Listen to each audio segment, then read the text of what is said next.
Good morning guys! Welcome to my vlog. This is Chris Alforte. Ngayon guys, magsimba ko dito sa aming simbahan ng Parokya ng Molino, IFI Church. So, first week of the Advent. Okay, yan guys. So, instrument tayo.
Linisin mo ang mga puso sa pamamagitan ng Espiritu Santo upang pati ka pagkakulitin sa iyo at marapan ang pumuli sa iyo para ng pangalan sa pamamagitan ng Kristo ng Panginoon.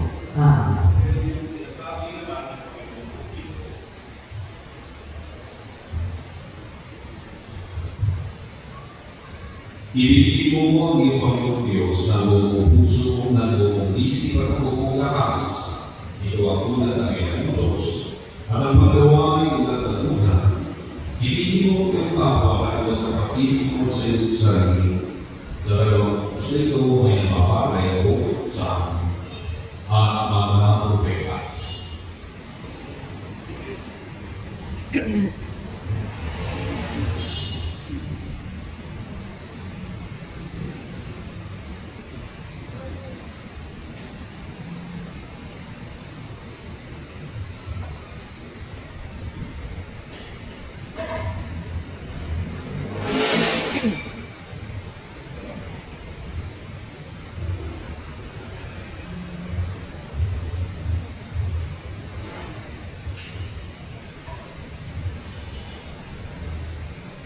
Mga kapatid kay Kristo, sa pagsisimula natin ng pag-alagyan ng bagong taon sa ating sasakayataang simbahan, ay ating iniangka ang ating mga puso ang salubin ang pagdating ng Panginoon. Ang loob ng ito na nagkaroon ay tanda ng pag-asa, kapayapaan, kagalangan at pag-ibig na ginanang ng Diyos. Sa ating paglilinas ng mga tagli nating buhay, na may kamo tayong mamalapit sa liwanag ni Kristo na siyang ginawin sa lupa. Ang Panginoon ay sumainyo. Manalangin tayong mapagpalang Diyos. Ikaw ang kalanhan ng pag-asa kay Wakay. Amin po inihaharap sa iyo ang aurora ng Evangelyo nito. Ronaldo. Pagpalain mo nawa ang makatanda na ito ng aming pananampalataya habang sisindihan namin ang mga dakilang nato. Isipin mo ang aming kakayahan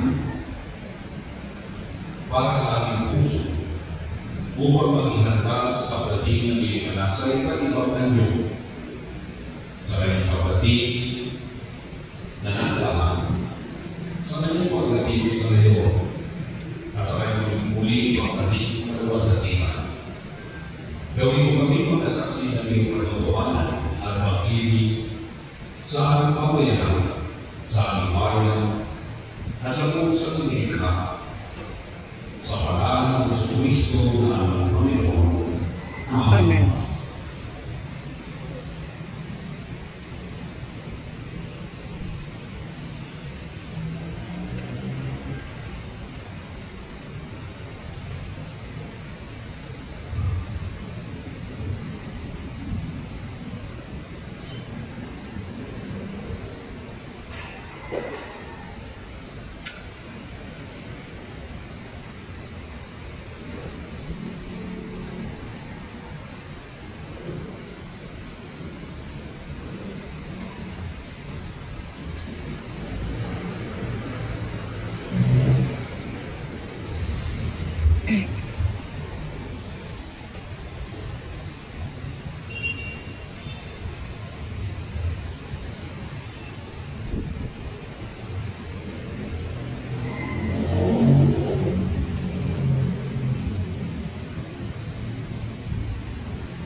Mga kapatid kay Kristo, na yung unang linggo ng Advento muli natin pinagdidinas ang mga kandila ng korona ng Advento upang salwakin ang mga bigay na inihatid ng Diyos sa atin sa pagdating ng ating Panginoon Jesucristo. Ang iwanan na ating sisimula ay sumasagisa sa ating pananampalataya, pag-asa po namin sa kanyang muling pagdating. Sumayin niyo ang Panginoon. Sumayin rin. Tayo na namin, O Diyos ng Tiwang, ikaw ang karoon ng aming pag-asa. Sa Pangilinas na unang kandila, isinin mo aming mga puso upang maging handa mapagpagtiyan at apat sa iyong mga bago. Nawain mo ang dito ang mga pangalahabas na kahit sa kanilang hindi napapawi ang iyong pamilya sa pamamagitan ni Jesucristo ang Panginoon. Amen. Panginoon, bilang isang sambahayan, itinataas namin sa iyo ang aming pangarap at pagkakamahal.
Unang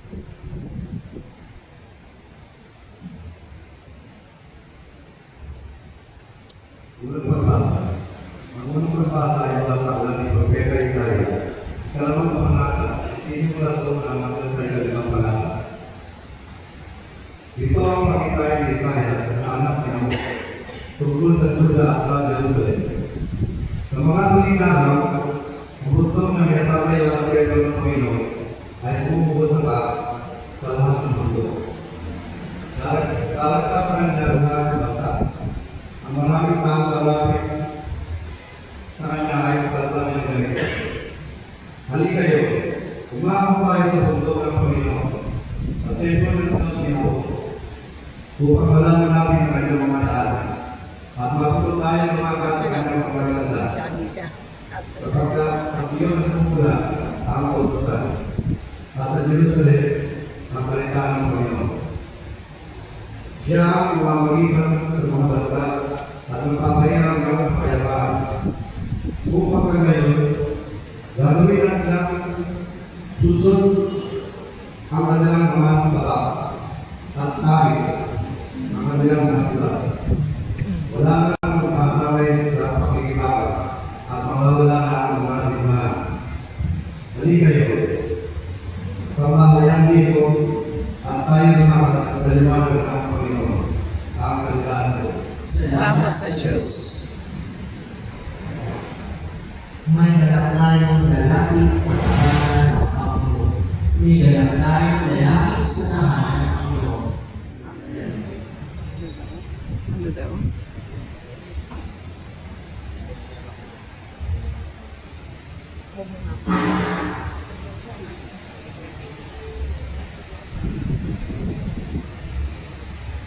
Ang ikalawang pagbasa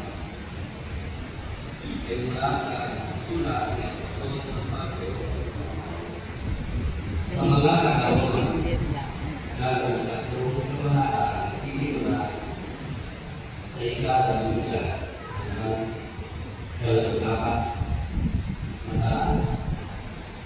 Nangako kami noong panahon na upang gumising sa pagkakatulog ang pagliligtas sa akin ay higit na muli na malapit nito. Kaya tayo magsimulang panalig sa kanya. Namang sa mga araw, ang gabi ay malapit ng lumiwanag. Naiwanan natin ang lahat ng gawang masama at talaga ang sarili sa paggawa ng mabuti. Mamuhay tayo ng narala at huwag gugulit ang panahon sa paglalasing at pag-ulong pagsasaya kapag nakakasawa sa pinagalaman at kahalaya sa alitan at kita ang Panginoong Jesucristo ang pagkakanan Diyos sa inyong mga buhay at huwag paglaanan ng naman upang bigyan siya ang nasa niya ang salita ng Diyos. Salamat sa Diyos. Tayo po.